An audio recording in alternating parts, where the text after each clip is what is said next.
not necessarily representative. This label statement.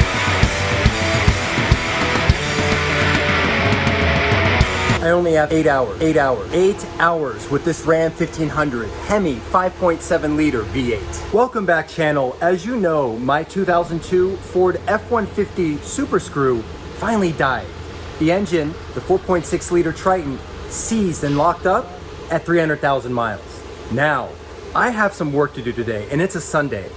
I have the opportunity to borrow or rent a Ram 1500 with the HEMI 5.7 liter V8. It's finally my opportunity to find out what a HEMI 5.7 liter V8 feels like in the Ram 1500. Is it enough to sway me, a loyal Ford F-150 owner, to move to Ram 1500? Will that low-end torque convince me that I need to make the switch? Let's find out. I have a quick drive to see. Let's find out. I've got a really quick. Let's find out. Let's.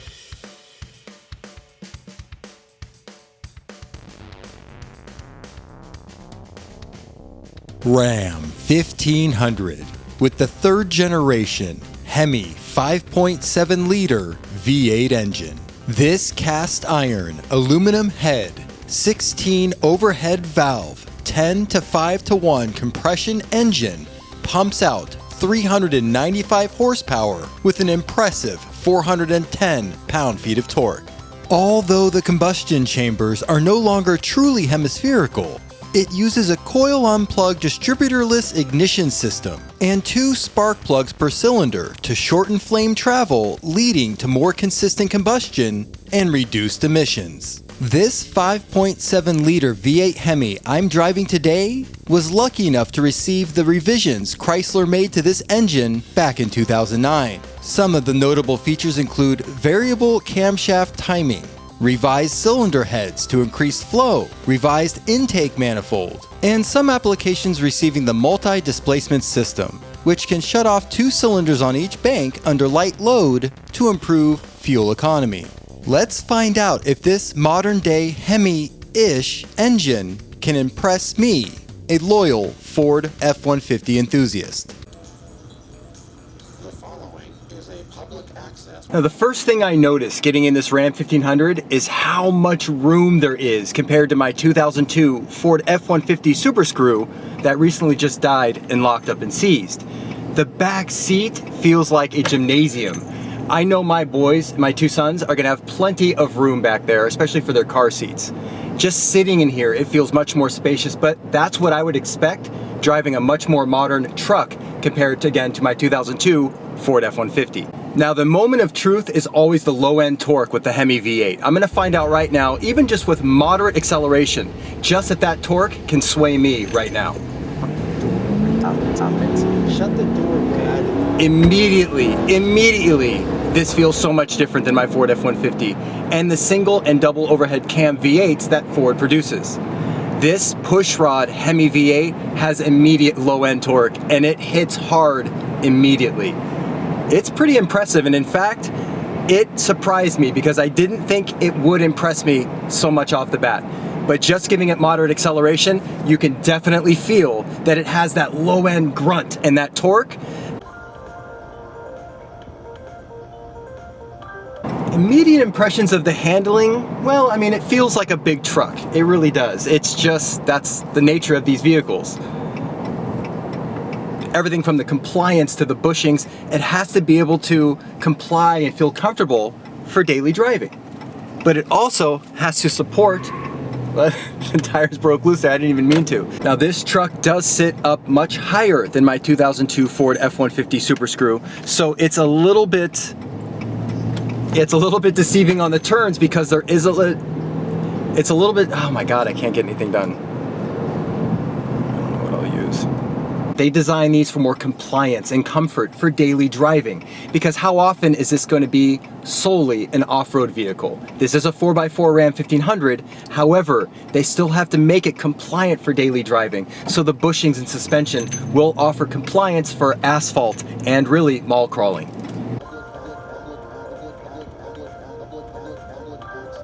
even giving it moderate acceleration up this hill, it's no problem for this HEMI V8. This 5.7 liter has so much low end torque, just naturally aspirated straight from the factory, that really I could see towing orange car with something like this with complete ease. In fact, you probably wouldn't even know the trailer and car are behind this truck when you're driving. Now we're gonna find out right now, just with moderate acceleration, how this merges onto the freeway, especially in Los Angeles traffic. I don't think it's gonna have a problem.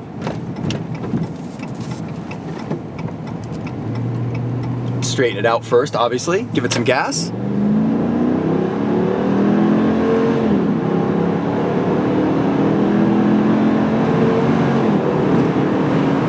Okay, as you can see, we were going downhill there, but this thing accelerates with ease. And I didn't even have my foot to the floor. I would say that was about 3/4.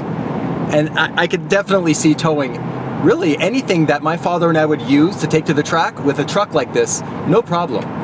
What I really like about the interior too is it's just really nice enough to live with as a daily driver vehicle, but I like that it's a little bit more rugged. And it's an interior that you're not afraid to get dirty or to use or to muddy up or to take off-roading or to take to the track. And a lot of these tracks are out in the desert, so there's dust and there's dirt everywhere. I wouldn't feel bad about getting a truck like this dirty, and yet it would be easy to keep clean. It's really easy to wipe down. Now, yes, the Ram 1500s, some of the Fords and the Chevys still have a lot of plastic parts and a lot of interior pieces that are left to be desired. I know the newer Ram 1500s have an amazing interior, and all credit to that redesign. However, this interior kind of reminds me of my 2002 Ford F-150. It's okay, it's livable, but the silver lining of this is we can use this to go to the track, get it dirty, beat it up a little bit, and not feel bad about it. All right, we're gonna merge lanes here in the HEMI 5.7 liter V8. Foot to the floor. Oh yeah, no problem. This has immediate torque compared to the Ford F-150s I've driven over the years, with the exception of the Ford F-150 Lightning. That's a whole different story, but that of course had a supercharger on it, so freeway driving and cruising, it's actually very, very comfortable. The suspension is compliant. I can feel the road, although there's a little too much body roll. As I'm moving the steering wheel, it's a little dead, top dead center. I would like to see a little bit more control, but what can you do? Because they have to make this compliant, and really they have to find a balance between something that'll perform well on road, which is this is designed for most of the time, and then part of the time off-road. I can say this about driving the Ram 1500 so far, is that this feels much bigger. It is bigger than my 2002 Ford F-150 Super Crew, and it feels bigger. Some vehicles that are big can hide their size and weight when you're behind them, when you're actually in the driver's seat. This doesn't hide its size at all. In fact, I feel like I'm driving a school bus. And for this quick drive, I'm gonna give this one more acceleration as we go up the, what is this?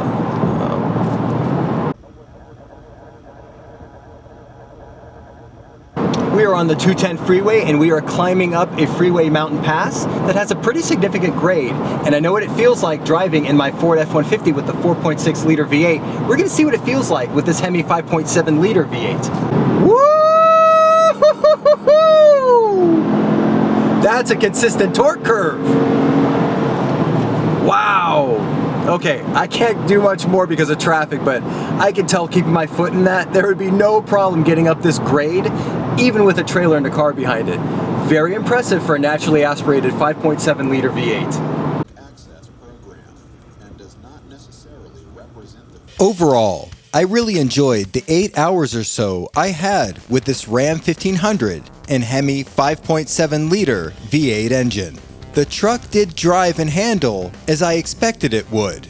I am a long-time truck owner, so I expected body roll, exaggerated weight transfer, terrible gas mileage, and the experience of driving a truck that not only looks big from the outside, but feels big driving it. Although this Ram 1500 shares a lot of the cheap plastics that Ford and Chevy use in their trucks and SUVs, my father and I did find the cabin very comfortable for the long drive. Moderate road noise wasn't that big of a deal, especially if you're listening to music or have headphones in. And both my sons had plenty of room in the second row, including space for a car seat and a booster seat. What is the overall verdict? It's not that simple. I will have to test drive many different vehicles to make sure I'm making the right decision when purchasing a new vehicle as an everyday driver and a tow vehicle. The new truck we purchased for Tracking Ponies will have to multitask, as we just lost our 2002 Ford F-150 Super Crew that acted as a daily driver for my two sons and I, and our tow vehicle for Tracking Ponies. The Ram 1500 is impressive. The first thing I noticed, and the first thing I knew I would notice, is the torque in that HEMI 5.7 liter V8. The temptation to smash the accelerator down to the floorboard and feel the immediate rush of torque is always present.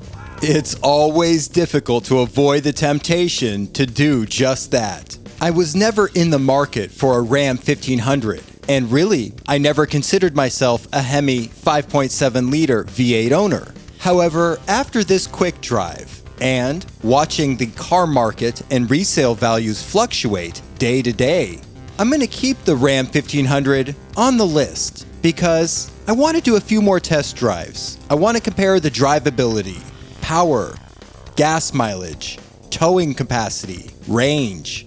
With so many variables to consider and other brands to test drive, the Ram 1500 made the list, but it didn't convince me to go full on Ram 1500. Subscribe now as my father and I test drive more brands, more trucks, more tow vehicles to find out which truck will be the primary tow vehicle for Track.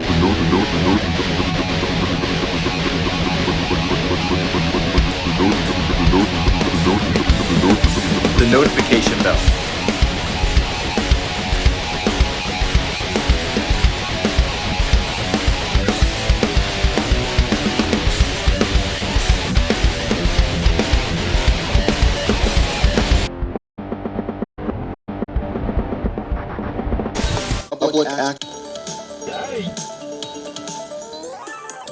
Access program. Public act is a public act and does the following. This cable station is a public access program. I only have 8 hours